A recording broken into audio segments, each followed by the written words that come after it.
Assalamualaikum warahmatullahi wabarakatuh. Bismillah, walhamdulillah, wassalatu wassalamu ala rasulillah wa ala alihi wa sahbihi wa mawalah. Ashhadu an la ilaha illallah wahdahu la syarikalah wa ashhadu anna muhammadan abduhu wa rasuluh alladzi la nabiyya wa la rasula ba'dah. Alhamdulillah, pada kesempatan hari ini kembali kita bisa bertatap muka, bertemu kembali dalam pembelajaran fikih. Insya Allah pada kesempatan hari ini kita akan membahas salah satu di antara bab muamalah, yaitu jual beli, yang kalau dalam istilah fikihnya disebut dengan al-bay'. Jual beli ini tidak bisa lepas dari kegiatan kita dalam kehidupan sehari-hari selaku manusia.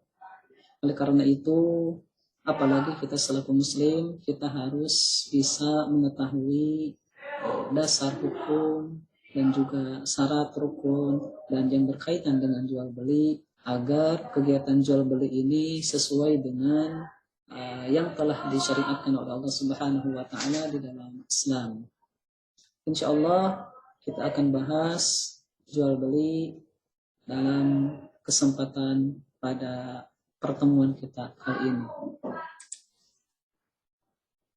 Pembahasan tentang jual beli al-bay' dalam fikih, pertama kita bahas dulu kompetensi dasarnya yang akan dibahas. Yang pertama, menghayati ketentuan jual beli. Kemudian yang kedua, menjalankan sikap jujur, tanggung jawab, dan gotong royong dalam kehidupan sehari-hari. Yang ketiga, siswa mampu menganalisis ketentuan jual beli. Dan yang keempat, siswa mampu menyajikan tata cara pelaksanaan jual beli. Adapun tujuan dari pembelajaran ini, setelah mempelajari, memahami, dan menganalisa materi tentang jual beli, maka siswa dapat mematuhi ketentuan agama dalam setiap kegiatan jual beli. Yang kedua, berakhlak mulia dalam setiap kegiatan jual beli. Tiga, terbiasa mengamalkan ketentuan jual beli. Kemudian yang keempat, menjelaskan pengertian jual beli dan dasar hukumnya. Yang kelima, mendeskripsikan ketentuan dalam jual beli. 6, menganalisis macam-macam jual beli. Dan 7, mampu mempraktikkan tata cara jual beli. Adapun yang akan kita bahas mengenai jual beli ini ada 4 poin. Yang pertama, pengertian dari jual beli. Dan yang kedua, dasar hukum jual beli. Apa yang menjadi dasarnya? Karena kita ini sebagai muslim, dalam setiap beramal, dalam setiap melakukan amal kebaikan itu tentu saja harus didasari dengan dalil atau dasar yang berdasarkan yang ada dalam syariat Islam. Kemudian poin yang ketiga, apa itu rukun jual beli, dan yang keempat, syarat jual beli. Yang pertama yang akan kita bahas, pengertian jual beli. Pengertian jual beli secara etimologis atau secara bahasa berarti mutlaqul mubadalah, atau artinya tukar menukar secara mutlak. Atau juga pengertian jual beli secara bahasa adalah muqabalatus syai'i bisyai', artinya tukar menukar sesuatu dengan sesuatu. Jadi kalau dari segi pembahasan bahasa, pengertian dari segi bahasa, jual beli ini adalah ya mudah. Nah, dalam arti sederhana, menukarkan sesuatu dengan sesuatu itu bisa disebut sebagai jual beli. Atau penukaran sesuatu secara mutlak itu juga bisa disebut jual beli. Namun tentu saja bukan itu yang akan dimaksud, yang dibahas dalam arti praktik jual beli yang berdasarkan syariat Islam ini, yang berdasarkan ketentuan-ketentuan Islam ini bisa kita lihat dari definisi segi istilahnya. Adapun jual beli menurut istilah yaitu pertukaran harta dengan harta untuk keperluan pengelolaan yang disertai dengan nafal ijab dan qabul menurut tata aturan yang ditentukan dalam syariat Islam. Itu. Jadi menukarkan harta dengan harta untuk keperluan pengelolaan harta dari masing-masing pemilik harta tersebut. Kalau dalam jual beli itu kan menukarkan barang dengan uang, dengan alat tukar, tentu saja untuk digunakan sebagai keperluan pengelolaan dari masing-masing pemilik harta tersebut. Pemilik uang ketika menukarkan dengan barang ingin mengelola barang itu sesuai dengan keinginannya, dan tentu saja untuk bisa menjadi sah menjadi kepemilikan dari masing-masing yang menukarkan barang tersebut harus terpenuhi syarat dan rukunnya. Adapun poin berikutnya, dasar hukum jual beli.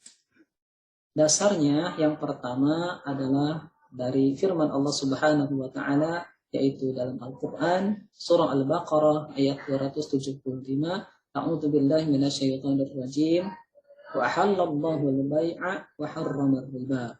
Yang artinya, padahal Allah telah menghalalkan jual beli dan mengharamkan riba.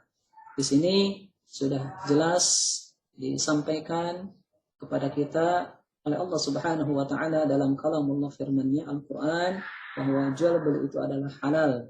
Yang tidak halal atau haram itu adalah riba, atau jual beli yang mengandung riba juga itu diharamkan dan tentu saja terlarang dan tidak disukai dan bahkan dibenci oleh Allah Subhanahu wa taala. Berikutnya, dasar dalam bermuamalah, khususnya dalam jual beli yang sedang kita bahas ini.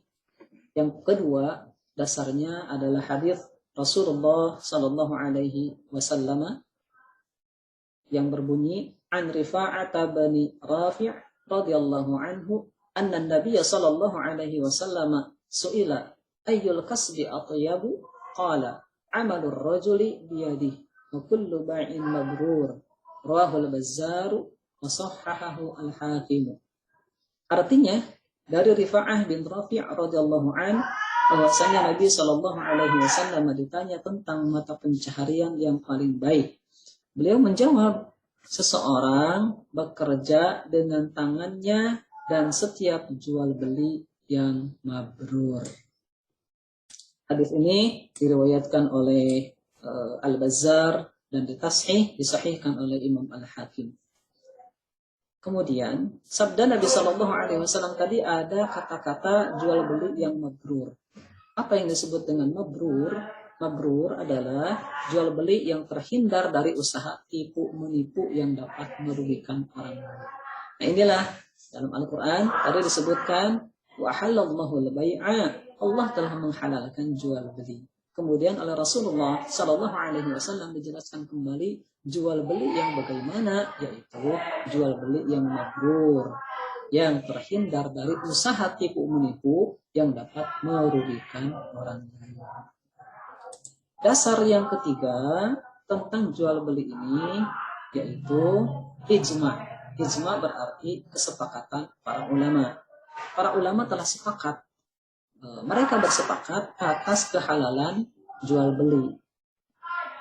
Jual beli yang diperbolehkan tentu saja menurut para ulama adalah, kenapa diperbolehkan? Dengan alasan bahwa manusia itu tidak akan mampu mencukupi kebutuhan dirinya tanpa bantuan orang lain. Namun demikian, barang milik orang lain yang dapat dibutuhkannya itu harus diganti dengan barang lain yang sesuai. Nah, inilah dari tujuan kenapa dihalalkannya jual beli, karena manusia itu adalah makhluk yang saling ketergantungan antar satu sama lain. Oleh karena itu Islam mensyariatkan adanya jual beli, dan itu memperbolehkan kepemilikan barang milik orang lain menjadi milik kita dengan syarat dan ketentuan tertentu yang tertuang dalam aturan tentang jual beli. Yang pertama, agar jual beli kita itu sah, agar jual beli kita itu sesuai dengan aturan dari Allah, dengan perintah dari Allah dan Rasulnya, sesuai dengan tadi sudah dihalalkan oleh Allah, tentu saja harus terpenuhi diantaranya rukunnya. Rukun jual beli. Rukun jual beli adalah ketentuan yang wajib ada dalam transaksi jual beli. Jika tidak terpenuhi, maka jual beli itu tidak sah. Mayoritas ulama menyatakan bahwa rukun jual beli ada 4, yaitu 1, ada penjual dan pembeli yang disebut dengan al-aqidan. Ada penjual dan pembeli. Maksudnya aqidan berarti 2 orang yang berakad, yaitu penjual dan pembeli. Rukun yang kedua adalah barang yang diperjualbelikannya ada, yang disebut dengan ma'qud alaih. Yang ketiga, rukun dari jual beli itu adalah adanya alat nilai tukar pengganti barang, atau bisa juga dengan uang. Yang keempat, rukunnya adanya ucapan serah terima antara penjual dan pembeli, atau yang disebut dengan al-ijab wal qabul. Selanjutnya, itu rukunnya ada 4. Kemudian syarat jual beli. Selain rukun, biar agar jual beli kita sah sehingga jual beli kita sesuai dengan aturan Allah, maka juga harus terpenuhi syarat-syaratnya. Syarat jual beli adalah ketentuan yang harus dipenuhi sebelum melaksanakan akad jual beli. Syarat jual beli ini ada beberapa poin. Poin pertama, syarat jual beli itu yaitu syarat yang berkaitan dengan penjual dan pembeli, al-aqidan. Bagi penjual dan pembeli ini juga ada syaratnya. Yang pertama, syarat dari si penjual dan pembeli itu keduanya harus sudah baligh. Yang kedua, penjual dan pembeli itu harus berakal sehat. Yang ketiga, penjual dan pembeli itu bukan seorang pemboros atau tidak suka memubazirkan harta atau memubazirkan barang. Yang keempat, syarat dari penjual dan pembeli itu tidak ada paksaan, yakni atas kehendak sendiri masing-masing dari si penjual dan pembeli. Nabi SAW bersabda, innamal bai'u an taradin. Rawahu Ibnu Hibban wa Ibnu Majah. Artinya, jual beli itu sah apabila dilakukan atas dasar suka sama suka.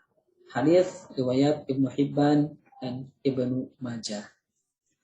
Selanjutnya, syarat yang harus ada pada barang yang diperjualbelikan atau yang disebut dengan ma'qud alaih.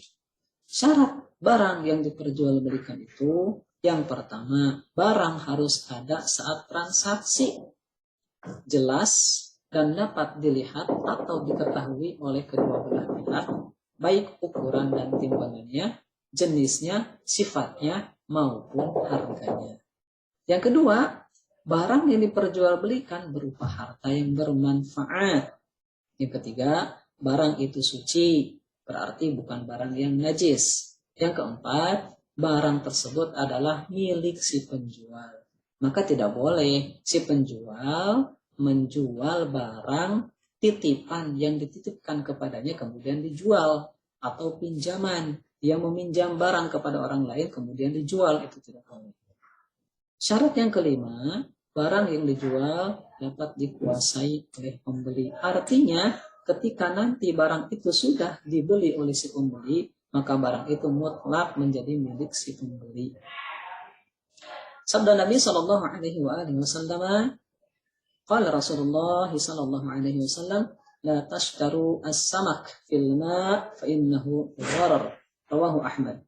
Artinya, Rasulullah sallallahu alaihi wasallam bersabda, janganlah kamu sekalian membeli ikan yang masih dalam air, karena sesungguhnya hal itu mengandung gharar. Apa itu gharar? Gharar itu tipu muslihat atau barang yang belum jelas. Menjual barang yang belum jelas oleh Rasulullah SAW contohkan dengan membeli atau berjual beli ikan yang masih ada di dalam air.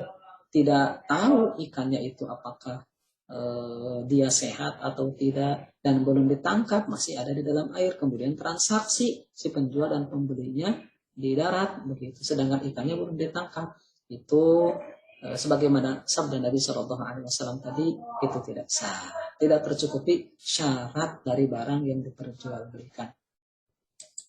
Selanjutnya ada juga syarat dari alat tukar yang dijadikan sebagai media untuk bertransaksi jual beli. Alat tukar menukar haruslah alat yang bernilai dan diakui secara umum penggunaannya. Selain itu, menurut ulama fiqih, bahwa nilai tukar yang berlaku di masyarakat harus memenuhi syarat sebagai berikut. Ada 3 syarat. Yang pertama,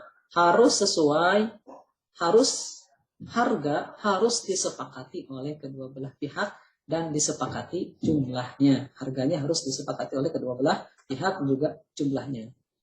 Yang kedua, nilai kesepakatan itu dapat diserahkan langsung pada waktu transaksi jual beli. Yang ketiga, apabila jual beli dilakukan secara barter atau al-muqayyadah, bukan berupa uang tetapi berupa barang dengan barang, maka tidak boleh barang yang diharamkan. Selanjutnya, ada juga syarat dalam ijab qabul, serah terima. Ijab qabul itu dilakukan oleh penjual dan pembeli. Ijab berarti dilakukan oleh pihak penjual barang, dan qabul itu dilakukan oleh pihak pembeli barang. Ijab qabul dapat dilakukan dengan kata-kata penyerahan dan penerimaan, atau dapat juga berbentuk tulisan seperti faktur, kwitansi, atau nota, dan lain sebagainya. Itu bisa dianggap sebagai ijab qabul dalam transaksi jual beli pada saat ini. Hal utama yang ada dalam jual beli adalah kerelaan kedua belah pihak. Sebagaimana tadi kata Rasul, an taradin, saling ridho, saling rela. Si penjual menjual barangnya rela, si pembeli menyerahkan uang untuk menukar dengan barang itu rela juga. Kerelaan ini dapat dilihat pada saat akad berlangsung dan ijab qabul harus diucapkan secara jelas dalam transaksi. Misalnya, saya serahkan uangnya, saya terima barangnya, kata si pembeli. Kemudian kata si penjual, saya serahkan barangnya, saya terima uangnya. Itu sudah bisa dianggap sebagai jual beli yang sah dengan adanya ijab qabul. Baik, alhamdulillah itu saja pertemuan kita pada kesempatan hari ini. Bahasan kita tentang al-bai', jual beli, tentang tadi definisi pengertiannya, dasar hukumnya, rukun-rukunnya, dan juga syarat-syaratnya. Insya Allah nanti kita akan lanjutkan pembahasan fikih pada bab berikutnya yang lain. Jangan lupa nanti tugasnya dikerjakan dan senantiasa belajar dan belajar, terus belajar. Tidak pernah berhenti untuk terus belajar. Billahi taufiq wal hidayah. Assalamualaikum warahmatullahi wabarakatuh.